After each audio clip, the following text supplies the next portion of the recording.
Hello again, YouTubers, Autumn SpongeBob 101 back here again on the SpongeBob channel. In this video, we are reviewing SpongeBob episode 285, Delivery to Monster Island, and Ride Patrick Ride. The synopsis states, SpongeBob and Plankton must work together to survive an island of deadly monsters.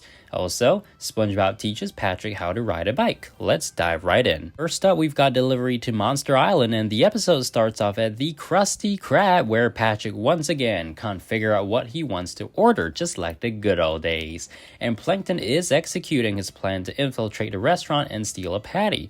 We then have SpongeBob embarking on a pizza delivery style long journey just to deliver one single Krabby Patty to a house literally right beside a Krusty Krab. Admittedly, it was a funny remaster of the original. In a magical bag of wind situation, SpongeBob is blown way off course and lands on an island filled with monsters. Stowaway Plankton is quickly discovered, and unfortunately for the both of them, their only food being that Krabby Patty is swiftly eaten by a ravenous monster. It then chases them down, and this leads into SpongeBob and Plankton trying to just survive by finding some shelter. Unfortunately, every corner of the island is too dangerous. The banana situation was rather appalling, to be honest, and while trying to defend themselves from a different monster, SpongeBob and Plankton are forced up a coconut tree, and they throw coconuts at the monster, who actually enjoys the taste of them.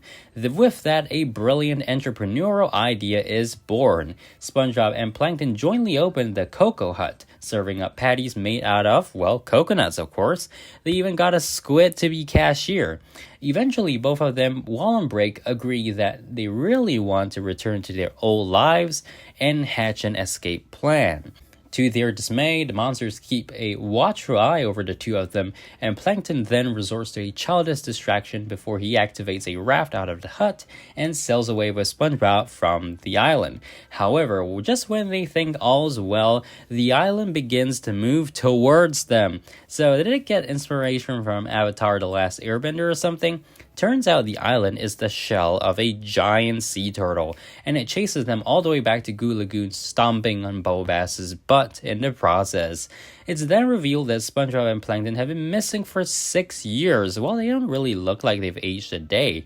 But the turtle comes stomping over, and everyone evacuates the Krusty Krab before it is devoured by the turtle menace. Everyone except for Plankton, unfortunately, who meets his acidic demise after spending his last moments with a Krabby Patty.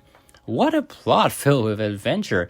I'd say it gets a 7 out of 10. There was lots of fan service provided in the episode, plus having SpongeBob and Plankton go on an adventure together, albeit not by choice, was really great. SpongeBob was surprisingly mature during his time with Plankton. At the same time, I didn't really like the Captor monsters, honestly, but without them, I don't see any other way to continue the plot, so yeah. And the giant island turtle? Why did he have to specifically eat the Krusty Krab? We needed an explosion for it, and it didn't happen, so yeah, bummer. Animation gets 7 out of 10. I didn't like the look of the monsters, but it's probably because I don't like monsters that look like that to begin with. And there was really great variety, though, ranging from the various modes of transportation in the beginning of the episode, Patrick's head on fire, SpongeBob and Plankton panicking, and even the chase on the high seas. Unique characteristics gets 8 out of 10. There was a SpongeBob Flash game centered around Monster Island many years back. Whether or not that game was inspiration for this episode, I still feel like this episode brought that setting to life. An island so inhospitable to anyone other than monsters. It's unusual for SpongeBob to ever step foot into a place like that, but hey, that's great for being unique. Overall, Delivery to Monster Island gets 22 out of 30 from me. We then move on to Ride Patrick Ride. The plot's fairly simple, but it gets sillier as it goes along. SpongeBob wants Patrick to go cycling with him, but first Patrick needs a bike, and that's solved pretty quickly when Gary comes around with the bike. Another Gary skill displayed. Patrick continued to ride the bike, and this leads to SpongeBob implementing a few silly fixtures, from attaching new wheels to even stabilizing Patrick's brain movement. Admittedly, SpongeBob getting Patrick to focus on chasing a Krabby Patty while cycling was also pretty creative. Eventually, SpongeBob gets Patrick to follow his actions on a 2-seater bike, and then it goes terribly wrong pretty quickly, with them slamming into another 2-seater bike that Mr. Krabs and Mrs. Puff are riding. It's nice to see they're still a couple.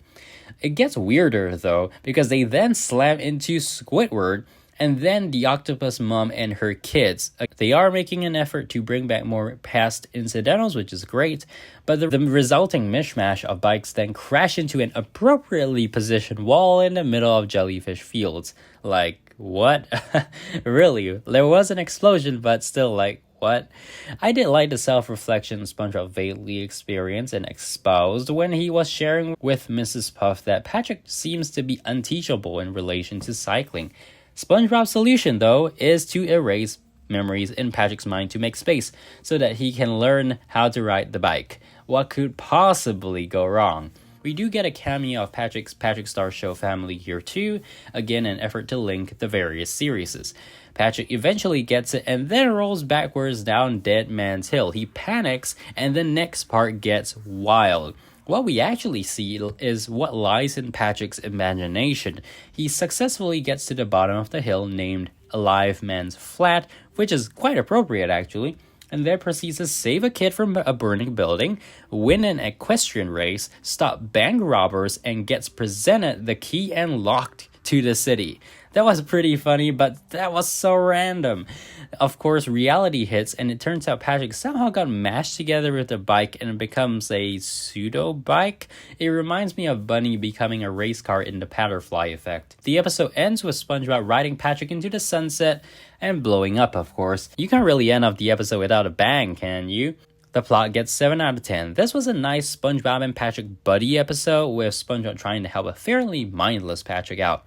The addition of other characters like Krabs, Mrs. Puff, and Squidward was random, but useful in the context. And there were some really hilarious parts, especially the bicycle wreck featuring a whole bunch of characters. Animation gets 8 out of 10. There was clearly a lot of effort put into coming up and designing all sorts of weird ways in which Patrick fails at riding the bike, and while the Patrick bike fusion was a bit disturbing, overall this episode was lots of fun to watch with SpongeBob and Patrick's expressions, SpongeBob in particular, and the use of main characters in appropriate situations.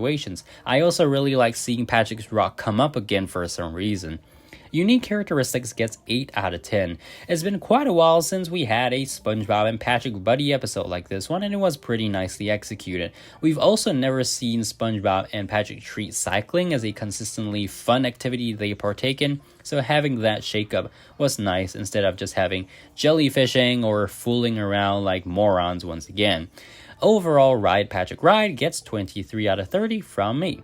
So that is our review of the 2 episodes. Let me know in the comments what you guys thought about both of them. Make sure to subscribe, like, and I'll see you guys in the next SpongeBob video coming real soon. Till then, bye!